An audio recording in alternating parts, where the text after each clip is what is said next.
YouTube, I'm here with an original book tag. This is going to be the Doctor Who companion book tag, and I am wearing my Doctor Who shirt even though it will be out of frame for most of the video. But feel free, if you're doing this video, to wear your Doctor Who shirt. I'm sure everyone has one. Why wouldn't you? So anyways, I'll explain the premise of the tag. Basically, I'm going to take all the companions, well, not all the companions, but the major companions from the 2005 reboot of Doctor Who, describe some of their major character traits, and then give you a prompt that will associate a book with said companion. Yes, so starting with number 1, we have Rose, and she's the first one that 9 sees, the 9th Doctor sees. So I decided the question is going to be, what is the first book of a series that really sucked you in? And I'm actually going to go with a book that I just read last month, and that is Consider Phoebus by Ian M. Banks. It's the first in the Culture series novel, and I really had a hard time putting that book down. It is a huge book, it's 471 pages, and I just got really sucked into that. Yes. Okay, the second companion is Jack Harkness. His major trait, I guess, is being a pansexual. He's just attracted to everyone and everything. So I figured the prompt will be a book that everyone likes, enjoys, you know, a book that I guess is pansexual. Is that kind of weird? I guess so. And I decided to go with The Great Gatsby by F. Scott Fitzgerald. I don't think there's anyone I know of personally who has read the book and didn't like it.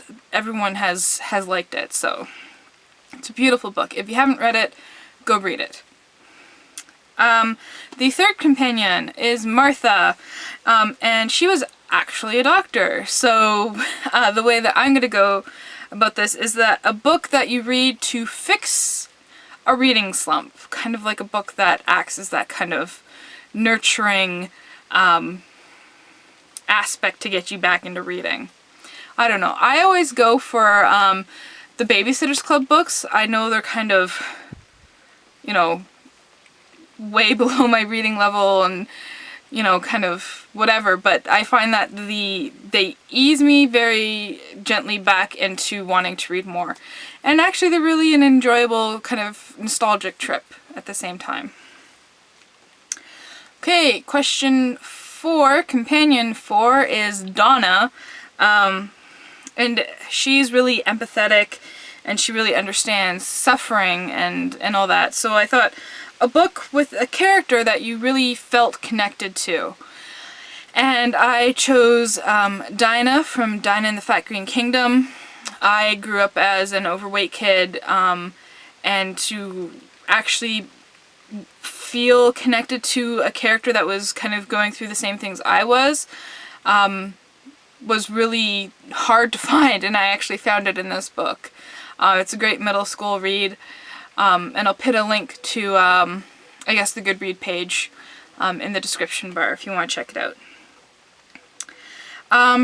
Number 5 is Amy.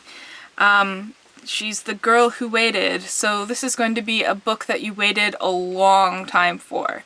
And I think with a lot of people, probably around my age, starting with book 1 of Harry Potter, we knew it was going to be 7 books, so I waited the longest time for Harry Potter and the Deathly Hallows. You know, I was doing the midnight releases since book 4, and it was just, you know, so much anticipation to go and finish the series. Companion 6 is Rory, and he is fiercely loyal. So this is a book that you've always considered a favorite. I won't say the favorite book, but a favorite book that you don't hesitate in saying. And for me, that's going to be The Count of Monte Cristo by Alexandre Dumas. I almost called him Albert there. It's just the book that my mind immediately jumps to when someone says favorite book. because it has everything in it. It has everything. How can you not like a book that has everything in it?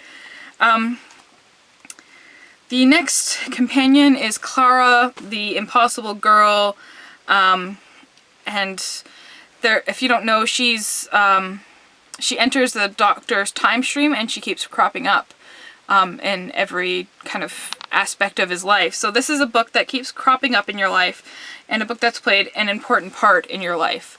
For me, that would be Lord of the Flies. I first read it when I was in 10th grade. I read it over and over again, and it was one of the first books that I taught and had a hand in helping to teach. And still to this day, it's one of my favorite books, and I look forward to incorporating it within my curriculum in whatever I teach. It's an amazing book, and it just keeps cropping up in my life over and over and over again. And the last question I saved for the best companion, and that's River Song. And I kind of described her as scary, but in a good way. So the prompt is, I have to look at my tablet, a book that initially scared you for some reason, but when you finished it, it was completely awesome. And for me, that has to be Ulysses by James Joyce. That book is the best book of the 20th century. If you look at all the lists, it's there at the top. But it is so daunting because each chapter is written in a different fashion. And James Joyce is known for being difficult even in his regular prose style. So I actually read it in a course, and I was so proud of myself for actually having finished it, having written an amazing essay on it, and just like, you know, overall get that enjoyment out of finally finishing the beast of the 20th century. So I'm just going to tag you if you love Doctor Who, do the tag. That's it.